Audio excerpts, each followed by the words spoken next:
కూటమి స్మార్ట్ నాటకం ఏది నిజం?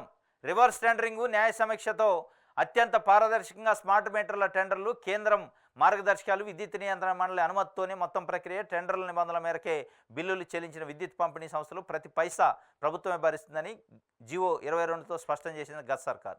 నిర్ణీత సమయంలో ఎంత సామగ్రినైనా తనిఖీ చేసే సామర్థ్యం విద్యుత్ వ్యవస్థకు ఉంది.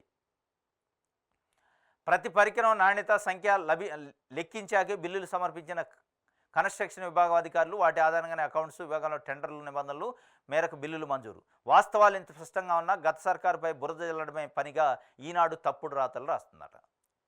ఈనాడు స్మార్ట్ మీటర్ల పైన పెద్ద వార్త రాసింది, తప్పుడు వార్తలు. ఏదో అయిపోయింది, భూమి బద్దలైందని.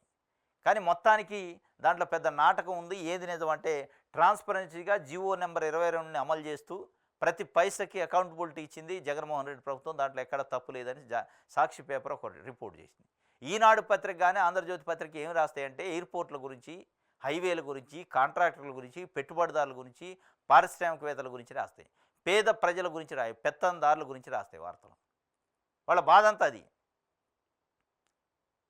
వాలంటీర్లు తొలగిస్తే వాళ్ళకు వార్త కాదు, మనుషులు చంపితే వార్త కాదు, ఫీల్డ్ అసిస్టెంట్లు ఆత్మహత్య చేసుకుంటే వార్త కాదు. ఎందుకంటే వీళ్ళంతా సామాన్య ప్రజలు కాబట్టి, సామాన్య బడుగు బలహీన వర్గాలు కాబట్టి వాళ్ళ గురించి కాదు. మేము ఆలోచించాల్సింది వాళ్ళ గురించి కాదు, మా వర్గాల గురించి, బడా బాబుల గురించి, పెత్తందారుల గురించి అనే ఒక డైవర్షన్ సమాజాన్ని తీసుకుపోయే కార్యక్రమం ఈనాడు ఆంధ్రజ్యోతి చేస్తుంది. ప్రజలపైన వాళ్ళ అభిప్రాయాలను రుద్ది మొత్తానికి ఇది ఒక దాష్టికమే ఒక రకంగా. ఇది సాక్షికి సంబంధించి